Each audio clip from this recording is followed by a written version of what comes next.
রাসূল সাল্লাল্লাহু আলাইহি ওয়াসাল্লাম বলেছেন আমার উম্মতের সকল লোক জান্নাতে প্রবেশ করবে, কিন্তু যে অস্বীকার করেছে সে জান্নাতবাসী হতে পারবে না। জিজ্ঞাসা করা হলো কে অস্বীকার করছে? হে আল্লাহ রাসূল উত্তরে বললেন যে আমার অনুসরণ করলো সে জান্নাতে প্রবেশ করবে, আর যে ব্যক্তি আমার অনুসরণ করলো না সে জান্নাতে প্রবেশ করতে পারবে না। সহিহ বুখারী।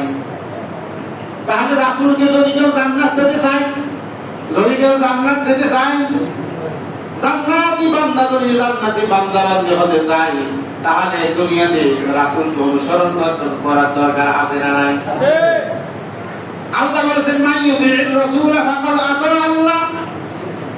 রাসূল যে ব্যক্তি রাসূলকে অনুসরণ করলো সেই ব্যক্তি আল্লাহকে অনুসরণ করলো। কারণ রাসূল সাল্লাল্লাহু আলাইহি ওয়াসাল্লাম কখনো ভুল পথ প্রদর্শন করেন নাই, কখনো ভুল পথ মুখে দেখান নাই। আল্লাহ রাসূল সাল্লাল্লাহু আলাইহি ওয়াসাল্লাম এই মাসে নাযিল হয়েছে, রাসূলের সিরাত নিয়ে আলোচনা হবে। আল্লাহ রাসূল সাল্লাল্লাহু আলাইহি ওয়াসাল্লাম আল্লাহর কাছে সবচেয়ে প্রিয় ব্যক্তি ছিলেন কি ছিলেন না? ছিল। কথার জবাব দিবেন। আল্লাহর কাছে সবচেয়ে মহব্বতের ব্যক্তি রাসূল ছিলেন কি ছিলেন না? ছিল। সবচেয়ে বেশি ভালোবাসছিলেন। এখন এই কথাটা ভালো করে না শুনলে, মনোযোগ দিয়ে না শুনলে বুঝতে পারবেন না যে রাসূল আল্লাহ রাসূল সাল্লাল্লাহু আলাইহি ওয়াসাল্লাম যখন জমিনের মধ্যে বের হয়ে যেতেন, আল্লাহ রাব্বুল আলামিন ফেরেশতাদেরকে অর্ডার করতেন, ফেরেশতারা তোমরা চলে যাও, আমার দোস্ত আমার হাবিব জমিনের মধ্যে বের হয়ে গিয়েছে, আমার দোস্তর শরীরের মধ্যে যেন কখনো রোগ না লাগে। ফেরেশতারা পাখা মেলাই দিত। সুবহানাল্লাহ। এরপরে নিচের মধ্যে বড় নূরের পর মিশাই দেওয়া হতো, আমার রাসূলের যেন কষ্ট না পায়। রাসূল সাল্লাল্লাহু আলাইহি ওয়াসাল্লাম যেটাকে হা বলেছে সেটা হালালে পরিণত হয়েছে, আর রাসূল যেটাকে না বলেছে সেটা হারামে পরিণত হয়ে গিয়েছে। যেই রাসূল হা বললে হালাল হয়, না বললে আবার হারাম হয়ে যায়। রাসূল সাল্লাল্লাহু আলাইহি ওয়াসাল্লাম যখন চাঁদের দিকে আঙ্গুল দিয়ে ইশারা করেছেন, চাঁদটা পর্যন্ত দ্বিখণ্ডিত হয়ে গিয়েছে। সেই রাসূল, যেই রাসূলের শরীরের মধ্যে রোগ লাগুক আল্লাহ সহ্য হয় নাই, যেই রাসূলের মধ্যে মশা মাছি পড়ুক আল্লাহ সহ্য করতে পারেন নাই, যেই রাসূল হা বললে হালাল হয়ে যায়, যেই রাসূল না বললে হারাম হয়ে যায়, যেই রাসূল চাঁদের দিকে আঙ্গুল দিয়ে ইশারা করলে চাঁদ পর্যন্ত দ্বিখণ্ডিত হয়ে যায়, তাহলে সেই রাসূল যখন তায়েফের ময়দানে রক্তাক্ত হলেন, উহুদের ময়দানে রক্তাক্ত হলেন, বলেন তো দেখি সেই আল্লাহ ওই সময় ছিলেন কি ছিলেন না? বুঝার বিষয়, যে রাসূলের শরীরের মধ্যে মশা মাছি পড়া হারাম, যে রাসূলের শরীরের মধ্যে রোগ পড়ুক এটা আল্লাহ চায় না, যে রাসূলের শরীরের মধ্যে মশা মাছি পড়ে কষ্ট হোক এটা আল্লাহ চায় না।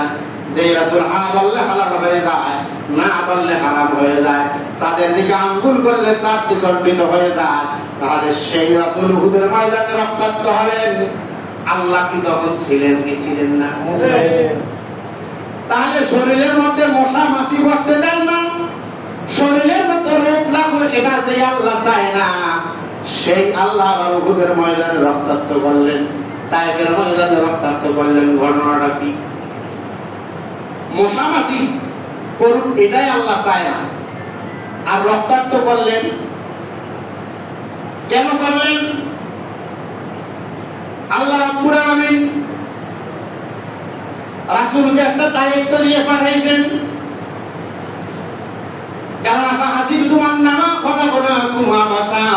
আল্লাহ বলেছেন আমি এমনি এমনি কাউকে সৃষ্টি করি নাই, আমার সৃষ্টির একটা উদ্দেশ্য আছে। কারণ আমরা দুনিয়াতে যারা যেই কাজ করি না কেন, সবাই সকল কাজের উদ্দেশ্য থাকে।